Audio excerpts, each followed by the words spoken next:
Hey, it's Kappy, and this is Beyond the Plate, Heard, the audio newsletter where I share what's on my plate, literally and figuratively. From culinary insights to restaurants and recipes, it's everything I'm seeing, tasting, and talking about in just a few minutes. This isn't a peer-reviewed culinary journal. It's just my take on what I'm into at the moment. So let's dive in, and I hope you all take something from my plate.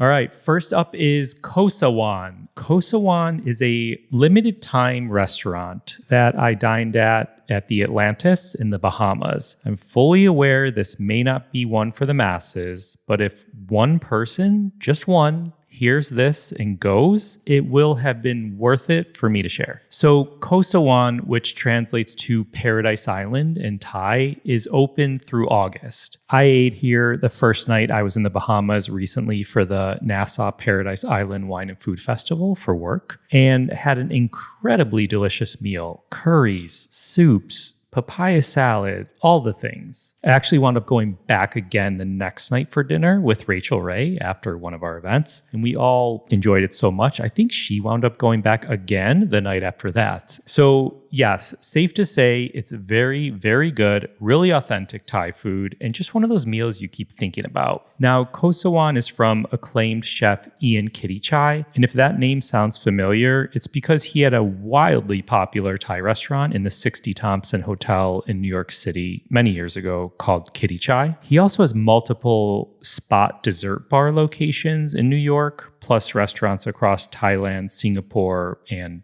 beyond. I'm super glad I got to meet Ian while we were in the Bahamas. He's an ambassador for Iron Chef in both the US and Thailand, and he's judged on shows like Hell's Kitchen Thailand and MasterChef Junior. And also, really cool thing, we realized we actually worked at the same Four Seasons hotel in Los Angeles in the kitchen around the same time, which was kind of a fun, random connection. Anyway, I know this might be a long shot, but if you or anyone you know is heading to the Bahamas between now and August, I highly recommend checking out Kosawan. And if not, and you're now just craving Thai food like myself, go follow Ian on all the socials and check out some of his videos he does on YouTube. He is incredibly talented. You can find all the links and handles I mention in the show notes.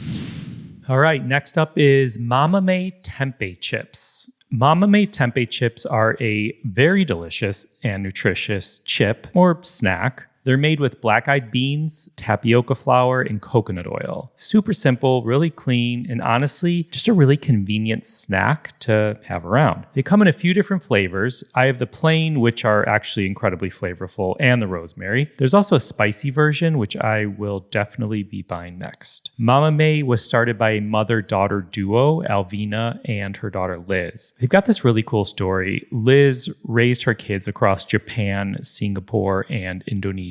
And everywhere they've lived, she made it a point to seek out the best local food that nature had to offer. So while they were living in Jakarta, she discovered tempeh, and that kind of set everything in motion for her. She started experimenting in her kitchen and eventually perfected her version of these tempeh chips. And I've got to give a quick shout out to my colleague Kara, who brought these to my attention, because when she casually freaks out about how good something is, I listen. Or more accurately, she just winds up sending it to me, so I have to try it. So thank you, Kara. Next up is matzah chilaquiles. Oh man, let me break this down really quick. Matzah is an unleavened bread traditionally eaten during Passover. Now, made from flour and water and baked until crisp. Matzah brai, also called fried matzah in my house, is a traditional Jewish dish often served for breakfast during Passover. It's made by scrambling matzah with eggs and frying it in a little bit of butter or schmaltz. Mama Kappy has her own method that is a 10 out of 10, and I'm not going to get in the weeds on that now, but if you're interested in that recipe and technique, feel free to message me on Instagram. Chilaquiles are a classic Mexican dish, usually fried tortilla chips simmered in salsa until they're slightly softened but still hold their shape. And then it's topped with things like eggs, cheese, crema, all the good stuff. Now, matzah chilaquiles. I saw this pop up on my Instagram feed from @JewishFood and thought it was incredibly brilliant. One of those things like, how am I not seeing this until now type moments? So I'm leaving you with that gem, and happy Passover to those who celebrate. I will include the link to the recipe in the show notes. Next up is a shout out to an extraordinary person and his new Substack. It's Billy Shore. Billy is the founder and executive chair of Share Our Strength, No Kid Hungry. He started it 40 years ago with his sister Debbie, and they've dedicated most of their lives to fighting hunger and poverty. Two incredible people. I've had the honor of knowing Billy for nearly 20 years, and I've been lucky enough to hear him speak in both large rooms and smaller, more intimate settings. He's an incredibly dynamic speaker, really inspirational, and just as impactful. I recently learned he started a Substack called Billy Bearing Witness. And as he put it to me, I'm trying to write something each week at the intersection of our childhood hunger work and what's going on in the world. I've got this idealistic and old-fashioned notion that speaking up gives others the comfort and courage to do the same. I know I have it bookmarked, and I'm really excited to dive into his writing, and I highly encourage you to check out Billy's work.